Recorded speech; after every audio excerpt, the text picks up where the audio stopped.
मैं सुरेश कुमार मैथमेटिक्स आपके लिए आज गुरुत्व केंद्र से संबंधित जो न्यूमेरिकल प्रॉब्लम आती है वो मैं आपको बताऊंगा। इस चैप्टर को मैंने इस चैनल पे बड़ी अच्छी तरह समझाया है। इससे पहली वीडियो मैंने बनाई है जिसका नाम है गुरुत्व केंद्र। तो ये चैप्टर मैंने इस चैनल पे डाल रखा है, आप वहां से देख लेना। और इससे संबंधित आज जो न्यूमेरिकल वीडियो है वो मैंने आपको इस वीडियो के माध्यम से आपको बताऊंगा न्यूमेरिकल प्रॉब्लम जो है किस तरह की आती है। तो शुरुआत करते हैं। पहला जो सवाल है वो क्या है कि एक फिगर दिया हुआ है हमें, उसमें हमें इसके सेंट्रोइड और गुरुत्व केंद्र दोनों ज्ञात करने हैं, प्री केंद्र और सेंटर ऑफ ग्रेविटी दोनों हमें ज्ञात करने हैं। तो जो फिगर है वो क्या है, देखिए इस तरह का एक फिगर है जिसकी डायमेंशन जो है मेंशन की हुई है। तो ये डायमेंशन जो मेंशन की है ये है 50 mm मान लीजिए, और ये वाली जो है ये है 10 mm। क्लियर? यहां से लेके यहां तक 10 mm है, यहां से लेके यहां तक 50 mm है, इसी तरह यहां से लेके यहां तक 60 mm है, और ये वाली 10 mm है, 10 mm है। ये एक फिगर दिया हुआ है, हमें इसकी सेंटर ऑफ ग्रेविटी निकालनी है और साथ में ही सेंट्रोइड प्री केंद्र। तो इसके लिए आपको सबसे पहले पता होना चाहिए कि इसकी सेंटर ऑफ ग्रेविटी निकालने के लिए हमें किन किन फार्मूलों की आवश्यकता होगी और किस तरह निकलेगी, वो तरीका भी आपको पता होना चाहिए। तो मैं एक आपको बता देता हूं। इसके लिए हमें सबसे पहले चाहिए एक्स बार और वाई बार। पहले मैं आपको फार्मूला बताऊंगा, उसके बाद डीपली बताऊंगा किस तरह निकलेगा। तो एक्स बार और वाई बार हमें निकालना होगा। तो आप ये मान लीजिए कि ये एक ग्राफ पे है, इस तरह से ये वाला इस ग्राफ पे है इस तरह। तो इसके लिए ये क्या हो गया एक्स एक्सिस और ये क्या हो गया वाई एक्सिस। इट मींस इसके पैरेलल में क्या आ रहा है, ये वाला आ रहा है, तो ये हम क्या मानेंगे एक्स एक्सिस। इसी तरह ये वाला हम क्या मानेंगे वाई एक्सिस पे। क्लियर? क्योंकि ये वर्टिकल है इस तरह से वाई एक्सिस हो गया, और ये क्या हो गया एक्स एक्सिस पे हम मान के चलेंगे।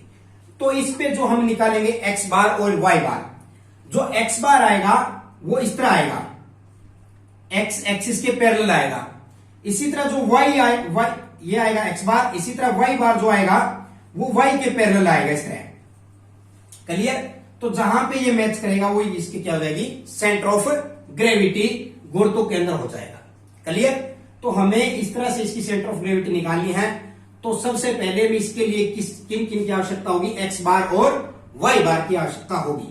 तो यह आपको समझ में आ गया होगा। तो अब देखिए आप एक्स बार के लिए फॉर्मूला क्या है, a1 इंटू x1 प्लस में a2 इंटू x2। अगर आगे और भी है, यहां पे 2 ही है तो x2 तक आएगा, अगर 3 है तो a1 इंटू a3 भी आ जाएगा, सॉरी x3 भी आ जाएगा, divide by a1 plus a2।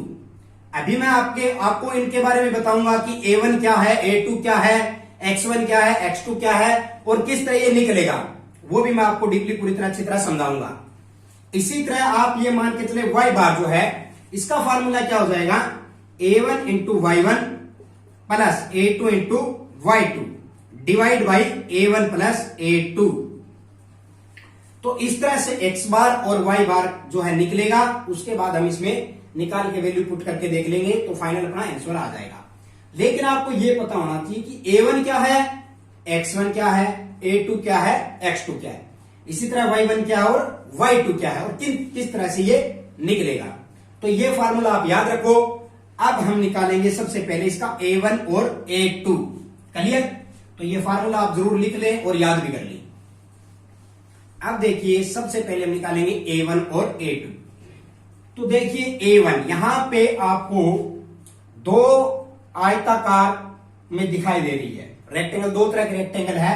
अगर हम इसको इस तरह थोड़ा सा मिला दें तो ये देखिए हमें आपको दो आयत दिखाई दे रही है, एक तो ये दिखाई दे रही है और एक ये दिखाई दे रही है। क्लियर? तो इस तरह से दो आयत दिखाई दे रही है। तो इट मींस ये मान लेते हैं इसका जो एरिया आएगा, इस आयत का जो एरिया आएगा, जो क्षेत्रफल आएगा वो क्या हो जाएगा a1। इसी तरह इस आयत का जो क्षेत्रफल आएगा वो क्या हो जाएगा a2 हो जाएगा। तो यहां से हम जो निकालेंगे वो हो जाएगा a1 और यहां पे हम इसका क्षेत्रफल निकालेंगे वो क्या हो जाएगा a2। तो a1 A1 हम निकालेंगे तो क्षेत्रफल, आयत के क्षेत्रफल का सूत्र क्या होता है, लंबाई गुणा में चौड़ाई। यहां लंबाई कितनी है 50 mm है ना, तो यहां लिख दीजिए 50 mm गुणा में चौड़ाई कितनी होगी 10 mm।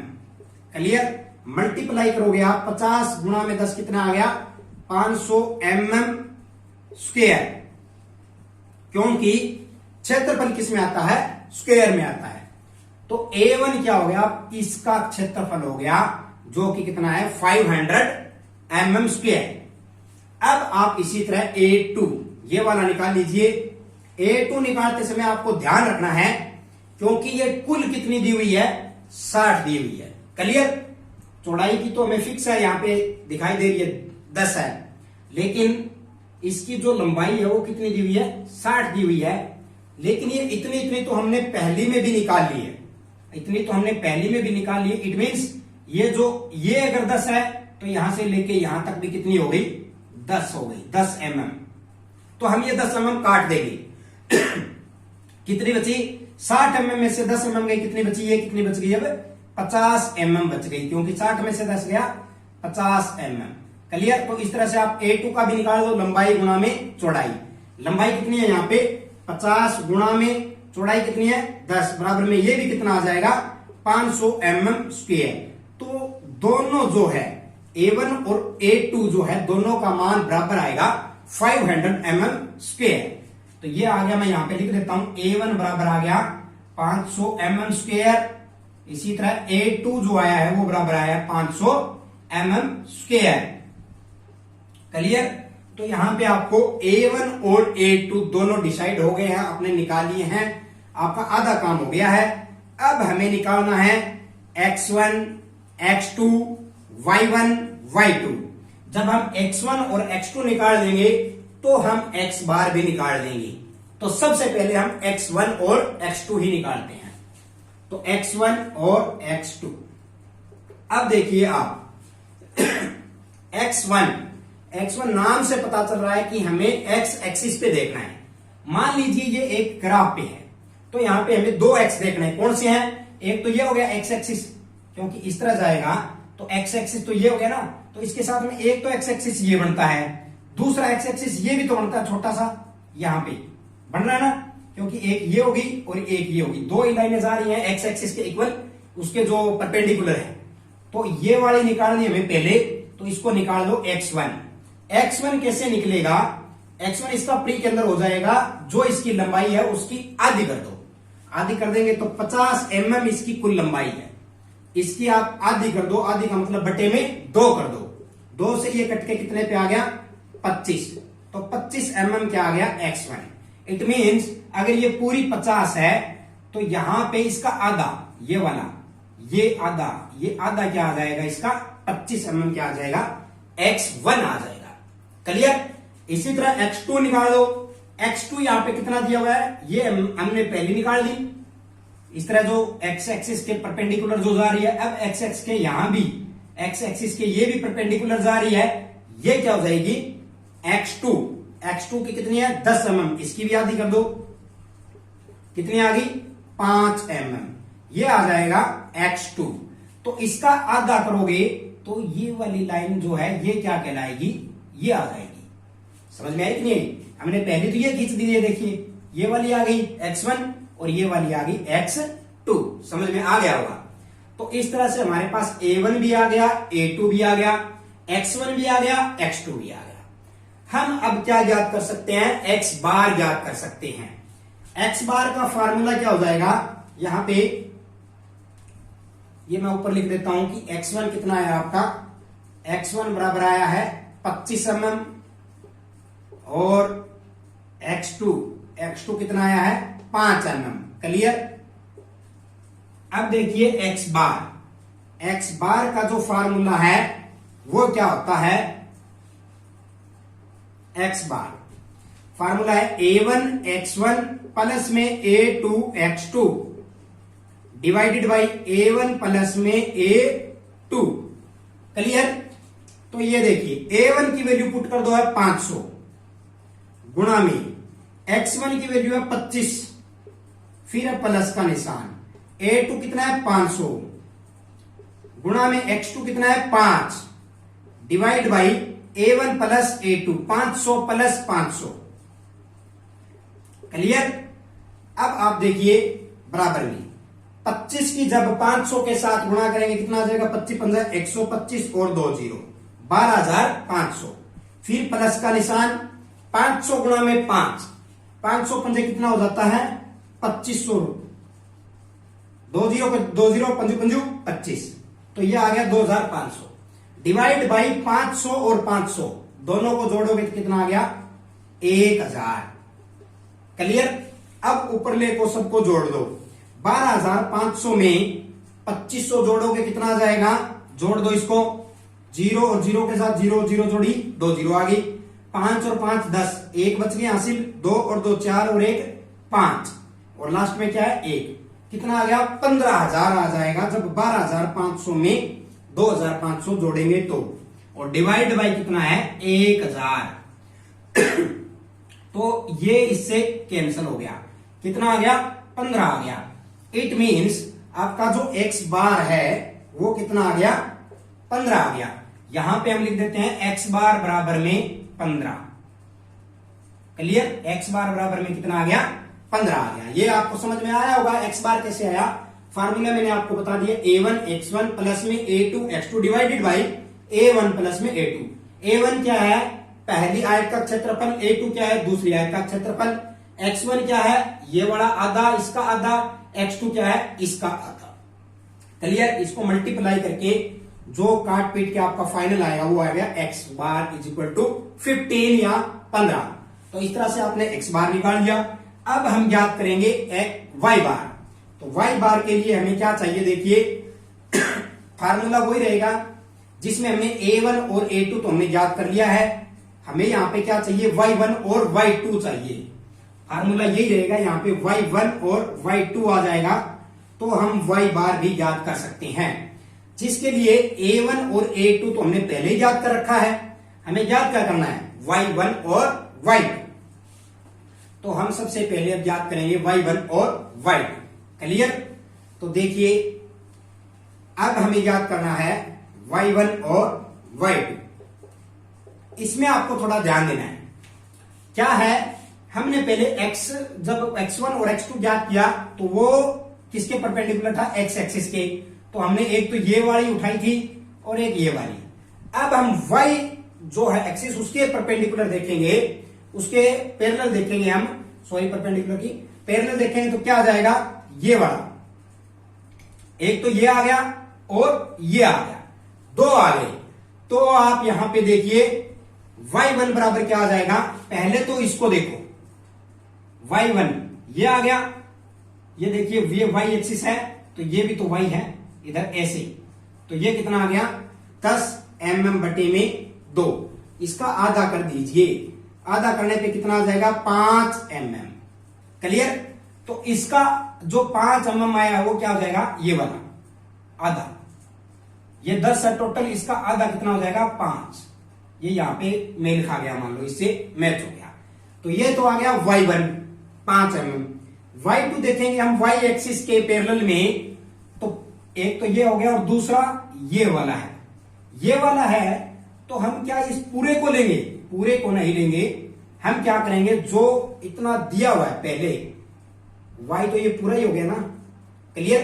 तो ये जो जितना पहले 10 दिया हुआ है हम वो लिख लेंगे 10 प्लस में।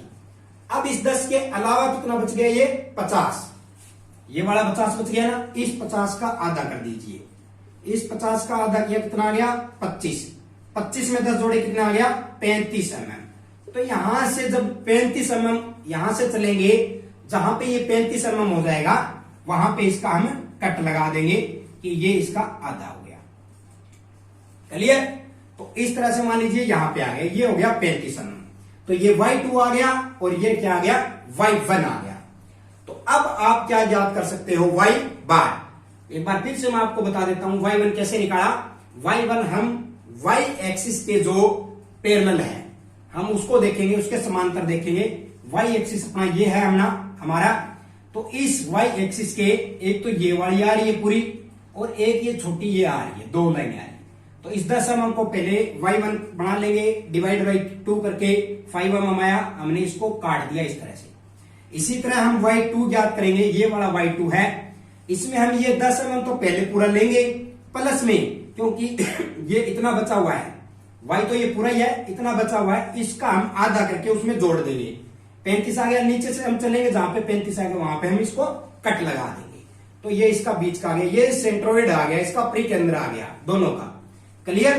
तो अब देखिए आप, हमारे पास y1 की भी वैल्यू आ गई, कितनी है 5 mm, y2 की आ गई कितनी है 35 mm, 35 mm।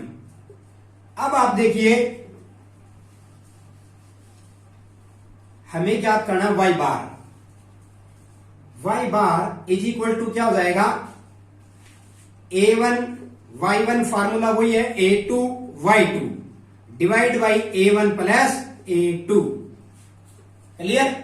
तो y bar is equal to a1 into y1, a1 कहां पे कितना दिया हुआ है, a1 है 500 गुणा में y1 कितना दिया हुआ है 5 प्लस a2 कितना है 500 गुणा में y2 कितना है 35 divide by a1 plus a2, a1 कितना दिया हुआ है 500 और a2 कितना 500, 500 और 500 जोड़ेंगे तो कितना आ गया 1000, गुणा कर लो y बार बराबर में 500 के 5 के साथ की कितना आया 2500 प्लस में 500 के 35 के साथ करो तो कितना आ जाएगा, पंजू पंजू 25, 2 5 के 15, 2 17, 17,500 डिवाइड बाई 1000। क्लियर? ये 2500 में से जब आप 17,500 जोड़ोगे तो कितना आ जाएगा 20,000 आ जाएगा, डिवाइड बाई 1000। जब भाग करेंगे तो ये 20 पे कट जाएगा, 3 जीरो से 3 जीरो कटी, बच्चा कितना 20। इट मीन्स y बार कितना आ गया आपका, यहां पे मैं लिख देता हूं y बार बराबर में 20। क्लियर? तो इस तरह से आप y बार भी ज्ञात कर सकते हैं।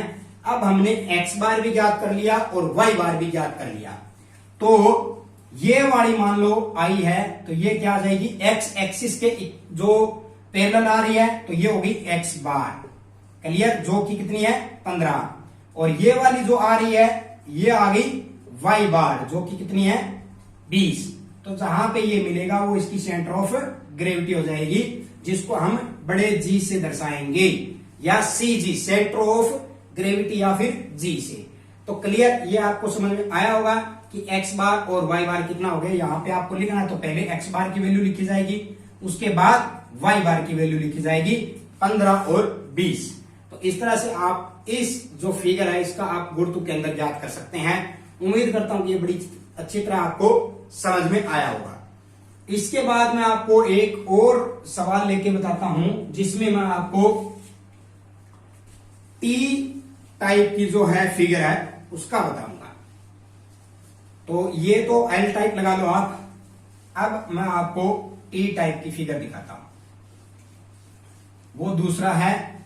तो ये दूसरा सवाल क्या है, किस तरह का है, नंबर 2 टी टाइप में क्या है, मान लीजिए एक फिगर दी हुई है आपको, ये वाली,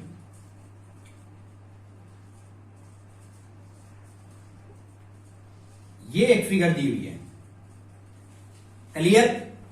जिसमें आपको ये दिया हुआ है 10 mm, ये दिया हुआ है 4 mm, और ये भी कितना हो गया 4 mm, और ये पूरा कितना दिया हुआ है 14 mm। मान लीजिए ये एक फिगर है आपको ये कह दे कि इसकी सेंटर ऑफ ग्रेविटी CG या गुरुत्व केंद्र और सेंट्रोइड जिसको प्री केंद्र कहते हैं वो ज्ञात कीजिए। तो इसमें आपका सीधा दिमाग कहां पे जा रहा है कि हमें क्या ज्ञात करना है, x बार और y बार। क्लियर? फार्मूले मैंने आपको बता दिया। उसके लिए सबसे पहले आपको क्या चाहिए, a1 और a2। a1 क्या हो गया, पहली का क्षेत्रफल आयत का, ये आयत दिखाई दे रही है ना, ये थोड़ा सा कट कर दो, ये क्या होगी पहली वाली आयत होगी। क्लियर?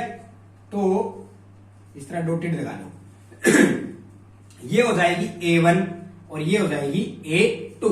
तो a1 याद कर लीजिए, a1 किसका क्षेत्रफल कितना आ जाएगा, a1 बराबर में लंबाई कितनी है 10, चौड़ाई कितनी है 4, 10 चौके कितना आ गया 40 mm स्क्वायर। क्लियर, थोड़ा शॉर्ट में बता दिया मैंने। इसी तरह A2 बराबर कितना आ जाएगा, इसका जो क्षेत्रफल है वो कितना आ जाएगा, अगर ये कुल कितनी है 14 है, इतनी इतनी आप काट दो, अगर ये 14 है, ये 4 है, तो ये भी कितनी है 4 है यहां तक, ये भी आप काट दो, 14 में से 10 गया कितना बच गया, 14 में से 4 गया कितना बच गया 10, तो ये वाली आपकी कितनी बच गई 10 mm, तो 10 गुणा में 4, इसकी भी कितनी आ जाएगी 40 mm स्क्वायर। क्लियर, तो दोनों क्षेत्रफल जो हैं A1 और A2 दोनों इक्वल आ रहे हैं 40 mm स्क्वायर और 40 mm स्क्वायर। तो आपका A1 और A2 तो ज्ञात हो गया, कोई दिक्कत नहीं है। अब हमें ज्ञात करना है x बार के लिए x1 और x2, y बार के लिए हमें y1 और y2। तो हमें सबसे पहले ज्ञात करना है x1 और x2। यहां पे आप जो ये क्या हो जाएगा, अगर हम इस तरह से ग्राफ बना रहे हैं तो ये तो हो गया x एक्सिस और ये हो जाएगा y एक्सिस। तो x1 कितना हो गया, इसका आधा पहले वाला, ये x एक्सिस के जो पैरेलल में जा रहा है, तो ये हो गया पहले वाला x, तो 10 का आधा, 10 डिवाइडेड बाई 2 कितना आ गया 5 mm। क्लियर, तो इसका आधा कर लीजिए, ये पूरा 10 है, इसका आधा कर लीजिए, मान लीजिए यहां पे आ गया, ठीक है, ये हो गया x1। इसी तरह x2, अगर ये है तो ये भी तो है x2, ये हो गया, दूसरा x एक्सिस ये बन रहा है, ये कितना है 4 mm, 4 का आधा करो कितना आ गया 2, तो 2 mm x2 आ जाएगा। क्लियर, तो इसका भी आप अगर ये 4 mm है तो ये वाला इसका क्या आ जाएगा, इस तरह से बीच में काट दो आप, ये इसका 2 mm x2 आ जाएगा। अब आप x बार याद कर लीजिए, फार्मूला मैंने आपको पहले वाले में भी बताया था कि कितना होता है A1 कितना है 40 गुणा में x1 कितना है 5, प्लस में A2 है 40 गुणा में x2 है 2, बटे में A1 प्लस में A2। क्लियर, ये समझ में आया होगा। A1 कितना है 40 गुणा में x1 कितना है 5, प्लस में A2 कितना है 40, x2 कितना है 2। हमने इसमें वैल्यू पुट की है। अब आप इसको हल कर लीजिए, कितना है 40 पंजे 200, प्लस में 40 दूनी 80, डिवाइड बाई 40 और 40 कितने आ गए 80, इज इक्वल टू, आप इसको हल करोगे कितना आ गया 200 और 80 को जोड़ो कितना आ गया 280, 0 से 0 कैंसल। अब ये कट रहा है, डायरेक्ट कट नहीं रहा, आप इसको 4 से काट दो, 4 से 28, 4 दूनी 8। क्लियर, 7 बटे में 2 कितना हो गया 3.5, 3.5 या 3.5। एक्स बार की वैल्यू कितनी आ गई 3.5। क्लियर, अब आप देखिए ये हमने निकाल लिया इसका एक्स बार। अब आप ज्ञात कर लीजिए वाई बार। तो वाई बार के लिए हमें क्या ज्ञात करना है, सबसे पहले हमें पता होना चाहिए y1 और y2। जब हमारे पास y1 और y2 रहेगा, a1 और a2 तो हमारे पास है ही, तो हम आसानी से इसको ज्ञात कर सकते हैं। तो यहां पे हमारे पास 2 है, पहला y1 क्या हो गया ये वाला, इसका आधा कितना हो जाएगा 4 बटे में 2 mm। क्लियर, क्योंकि y एक्सिस के जो पैरेलल में आ रहा है वो क्या आ रहा है, एक तो ये वाली आ रही है और एक ये वैल्यू आ रही है। क्लियर, तो ये आ गया 4 mm। इसी तरह y2 ज्ञात करोगे तो ये 4 तो जोड़ोगे, जोड़ दिया, प्लस में इस 4 को लेके, इस 4 को मैंने 4 ले लिया प्लस में, अब इसका आधा कर लीजिए, इसका आधा कितना है, कुल कितना है 10, 10 का आधा कर लीजिए कितना आया 5, 5 और 4 कितना आ गया 9 mm। यहां से हम ऊपर की तरफ 9 mm लेके जाएंगे, मान लीजिए यहां पे होता है। क्लियर, इसी तरह y1 2m, ये 4 है, इसका आधा क्या हो जाएगा ये वाला हो जाएगा। क्लियर, तो y2 कितना आ गया 9 mm। तो हमारे पास y बार भी निकल जाएगा। a1 कितना है 40 गुणा में y1 कितना है 2, फिर प्लस का निशान, ये फार्मूला है। a2 कितना है 40 गुणा में y2 कितना है 9, डिवाइड बाई में y1 plus sorry a1 plus a2। Clear? तो ये हो गया y बार का फार्मूला। a1 40 गुणा में y1 2 प्लस में a2 40 गुणा में y2 9 और divide by a1 plus a2। अब आप देख लीजिए, इसको हल करो आप, कितना आएगा 40 दूनी 80, y बार बराबर में 80 प्लस 40 में कितना हो गया 360 डिवाइड बाई 40 और 40 कितने हो गए 80। अब आप इसको जोड़ लीजिए, जोड़ने पे कितना आ जाएगा 440 आ जाएगा। ठीक है, क्योंकि 80 और 360 को जोड़ेंगे कितना आ जाएगा 440 डिवाइड बाई 80, 0 से 0 कैंसिल हो गई। फिर ये डायरेक्ट नहीं कट रहा, 4 से कट रहा है, 4 दूनी 8, 11 चौक 44, 11 को 2 से भाग देंगे कितना आएगा 5.5, 5.5 या 5.5, तो y bar is equal to कितना आ गया 5.5। तो जहां पे x बार और y बार ये 3.5 और 5.5 है, वहां पे जो मैच होगा, वहां पे जो मिलेगा वो उसकी क्या हो जाएगी centre of gravity G। Clear? तो इस तरह से हमने x बार और y बार दोनों ज्ञात कर लिए हैं। तो यहां से हम सेंटर ऑफ ग्रेविटी ज्ञात कर सकते हैं। इस तरह के जो सवाल आएंगे तो आप आसानी से हल कर लोगे। फार्मूला यही रहेगा, आपको a1 और a2 निकालना है, y1 और y2, x1 और x2 ज्ञात करना है। तो इस तरह से आप इसको ज्ञात कर सकते हैं। उम्मीद करता हूं कि ये वीडियो आपको समझ में आई होगी और हमारा चैनल आप सब्सक्राइब कर दीजिए। इस वीडियो को लाइक करें, अधिक से अधिक शेयर करें। Thank you so much.